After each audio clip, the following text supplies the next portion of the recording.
Hello viewers. I hope everyone who is watching this video is doing pretty well.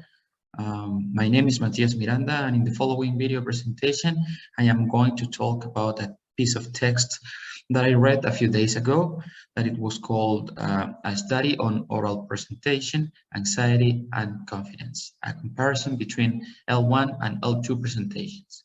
So basically the text that I read, it was a piece of research, an investigation. So we are going to go through all those aspects, and I hope you enjoyed this video. Just as a reminder, this is a video created for the university, so it's for the module called in Spanish Tópicos Educacionales, and my teacher is Miss Karina Cerda Oñate. So let's begin. Well, the first part of this presentation, it's called Theoretical Framework and Main Concepts Being Researched. So first of all, as you can read there, this was an investigation related to two university students who use Korean as their L1 and English as their second language. Their approach there was to go through their performance while presenting orally in both of the languages. This is not just related with one or two languages. This is related to both of them at the same time, and take conclusions regarding this study and data gathered regarding how they feel while presenting in both of the languages, considering factors such as anxiety, confidence, comfortability, among others. Well, simple definitions of the main concept of this investigation. Well, first, as an introduction of this investigation, we are going to see some of the main concepts constantly seen in this research. We got 5 of them. The first one is oral presentation. Of course, those definitions are pretty accurate to express by ourselves, but I prefer to take some sources and use them as a formal definition. So first we got a definition made by McConnell, in which it says oral presentation, also known as public speaking or simply presentations, consists of an individual or a group verbally addressing an audience on a particular topic.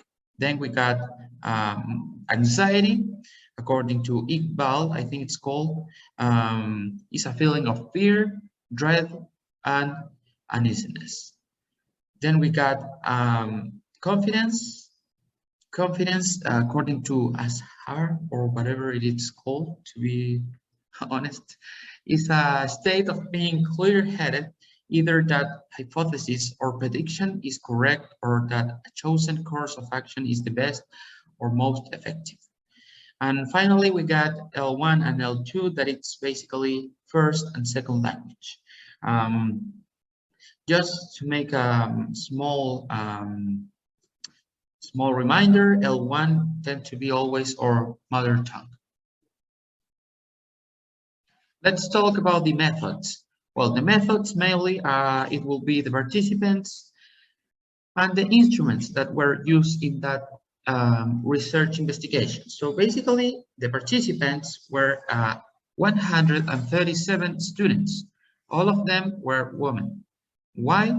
I'm not sure why, and the text doesn't say as well. Maybe it was because the university was just for women, or maybe because the person who made this research wanted to do it with women rather than with men. So all of them were university students with certain domain of the English, but as a second language, and Korean as a first language. The second point, as you can read there, says nationality is not mentioned in this research, but we can presume that, of course, if the participants use Korean as a first language, because, or presumably, they were and are from Korea, or they born there. And then the instruments used were an open-ended survey with 3 questions related to anxiety, comfortability, and confidence in both L1 and L2. Basically, these questions are related with how they perform, how they feel if they tend to feel anxious and whatever. Now we're going to talk about the results and discussion of this investigation. First, we must say that the participation in this was of 100%. So basically, this data gathered, apart from being very valid, it's very valuable that all these participants were very committed to answer. So now we're going to see the results. As you can see there, first, the survey says as a conclusion that students felt that they have more opportunities to learn and practice Korean than English through oral presentations. So basically, we can conclude here that in terms of acquisition and knowledge acquired, they got more opportunities to practice their own L1 rather than their L2. So more than a comparison, since this research, it was about the two languages by itself, we can conclude that L1 have more practice than L2. Second, we have students are more anxious while learning English than Korean. This is basically because it's their second language.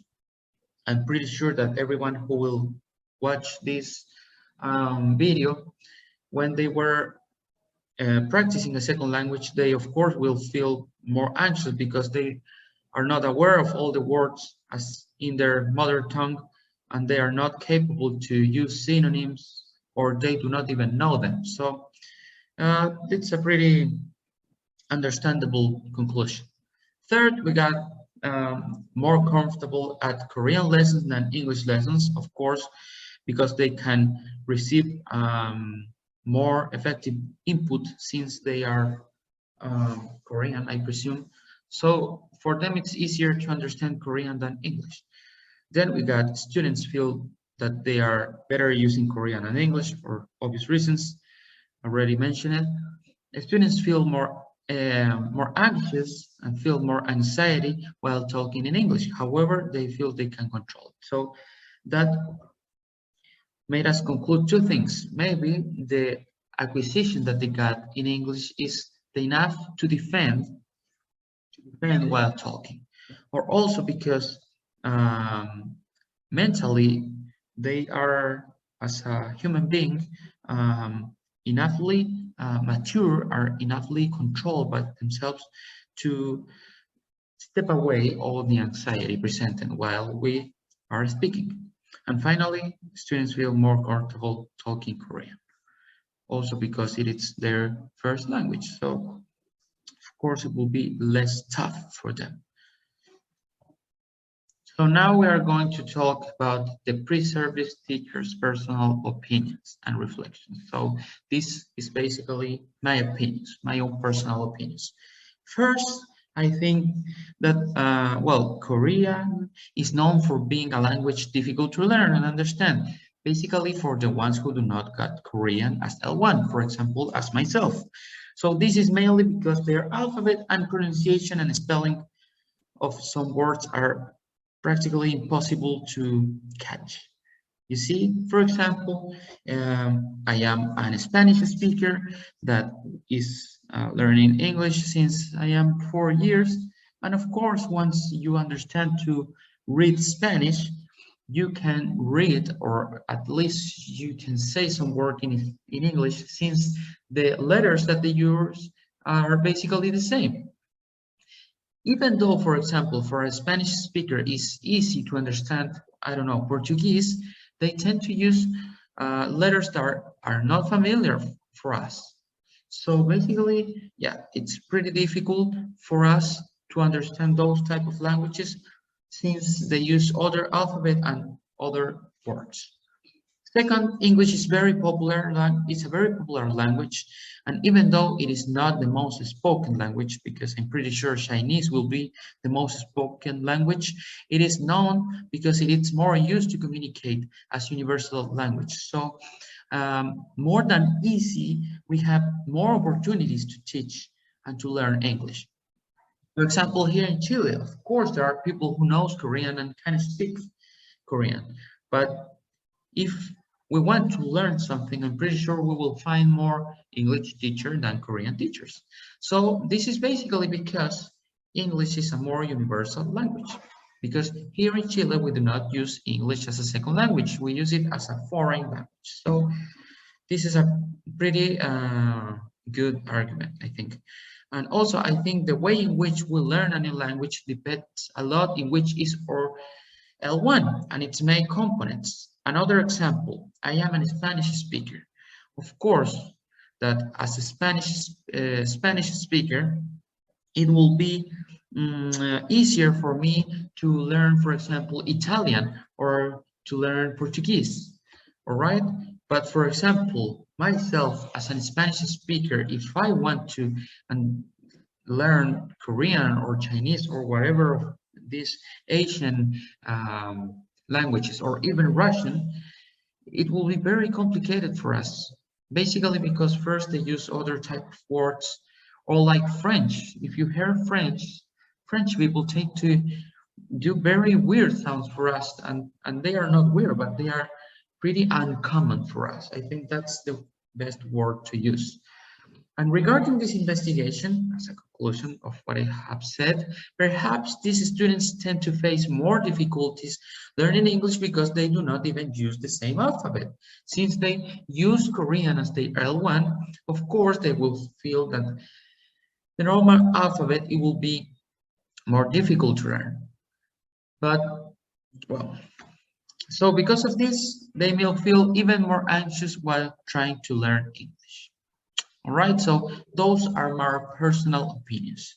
As a pre-service teacher, I won't say anything since in my practicum and stuff, they just teach English and they try to do so. So yeah, I'm more than a pre-service teacher, I'm trying to give a reflection as a second language speaker. So let's move on. And now we have the summary of the information.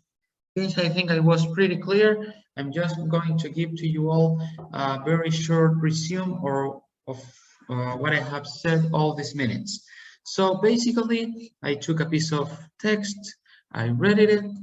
This was regarding some university students, all of them were women, and the approach was to see them, how they perform while presenting orally in both L1 and L2. Their L1 was Korean and their L2 was English.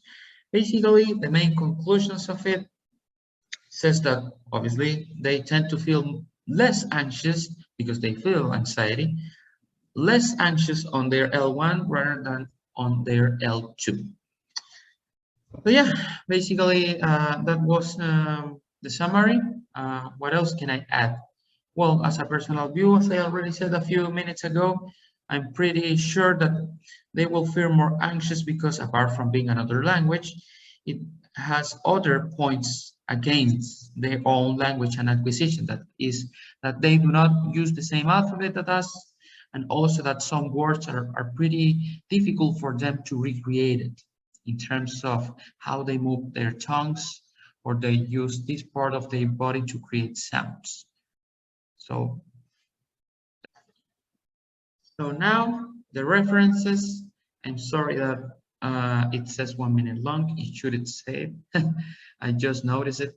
So basically those are my references. I just use the piece of text that I was requested to use, and after that I just use some other references to express the real meaning of those words or terms, like L1, L2, or a presentation, among others. But the truth is that I just use for this presentation the third reference that is from Gion, or whatever it is pronounced, that it says a study on oral presentation, anxiety and confidence. So that was my presentation. Again, as in the other presentation, Ms. Karina, if you are watching this, I hope you are doing it. I would like to thank you for the opportunity and also for believing in me all these semesters. So thank you very much. It was a pretty good experience, and it was a pleasure to have you as a teacher. So thank you very much. Be in touch.